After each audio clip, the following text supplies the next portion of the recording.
care o Plecăm la Abu Simbel. Abu Simbel este lângă granița cu Sudanul. Practic, este marginea de est a deșertului Sahara, iar de când am plecat de la Aswan, ați văzut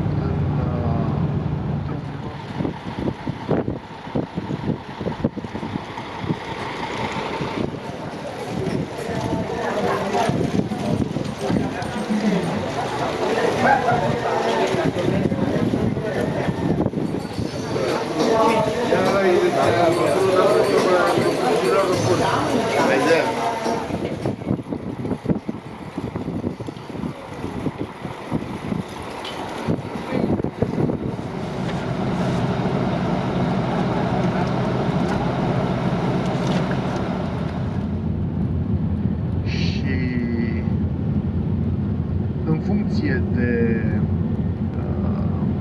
bogăția locuitorilor, încep schimburile.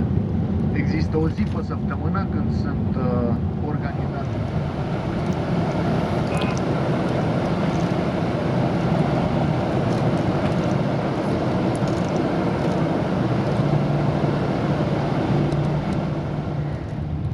Noi spre stânga, eu dați pe dreapta noastră, atâta tiruri, acum aștept rândul să treacă mai departe.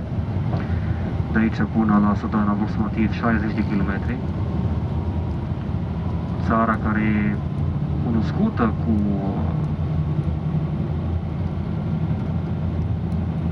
cu altele, adică cu, mă rog, Sudanul, civilizații, Nilul, mai multe.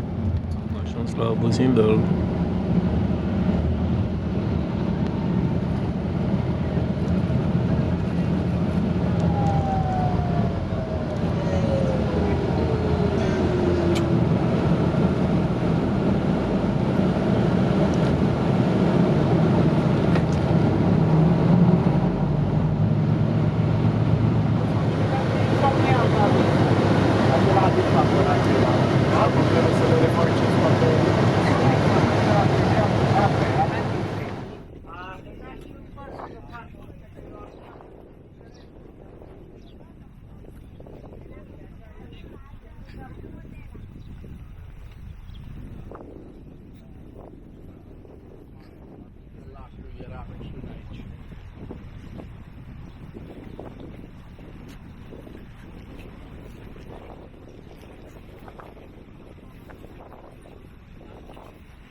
Romania or Romania?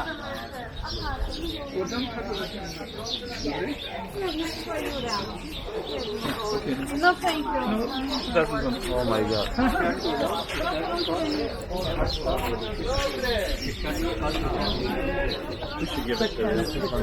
Kit Kat is fun. All metal, and they would stick everywhere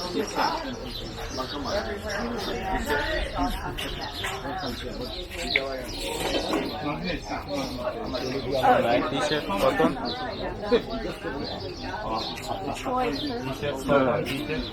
No, I have more design. 50, come on, it's true.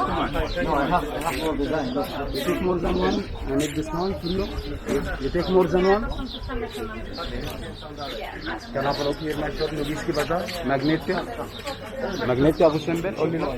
Magnetia.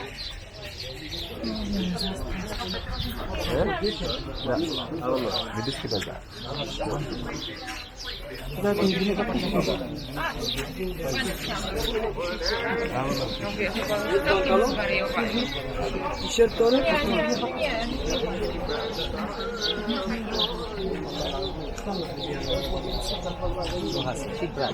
No, sir. No. 2 pounds. 2 Egyptian. 1 Egyptian. No, sir.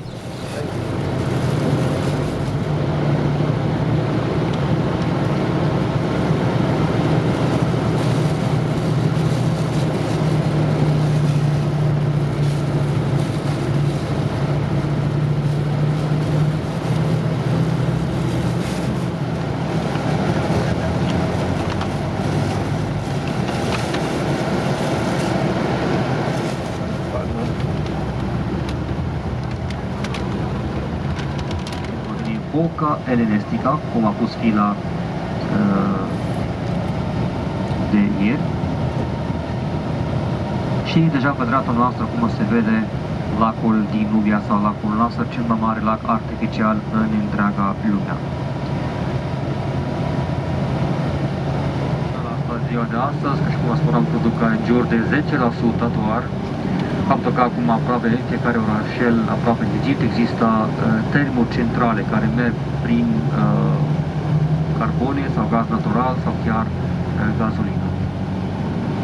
În schimb, aici, pe lângă această hidrocentrale, mai spre nord, acolo, pe drumul vostru spre Cairo, de la Hurghada, o să vedeți într-o Zafarana se numește, acolo este stațiune mare pentru iurie de vânt, Iulien.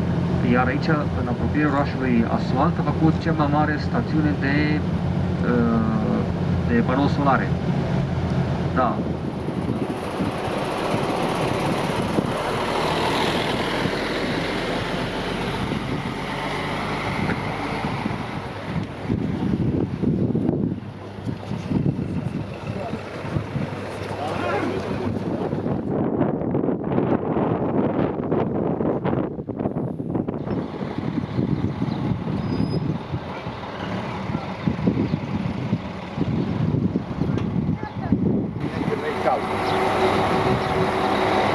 Și-mi place când uiți alți cu tremoare peste Data noastră este Universitatea din Aswan.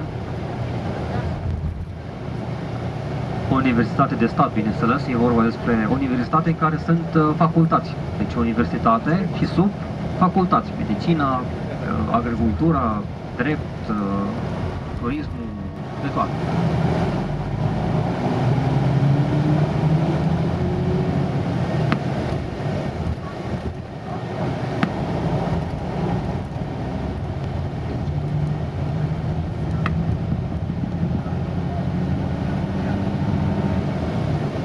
De acum suntem pe al doilea paraj, parajul din Aswan, vedeți? Parajul vechi. Uitați ce diferența este între dreapta noastră și apa Nilului, bineînțeles. Acolo, dincolo, pe dreapta, marele paraj, unde a fost noi un pic mai devreme, dincolo, pe dreapta noastră, spre treaba ora 3. Da? Și ia uitați aici nivelul apei, ia uitați ce nivel aici, pe partea stângă noastră, cascade.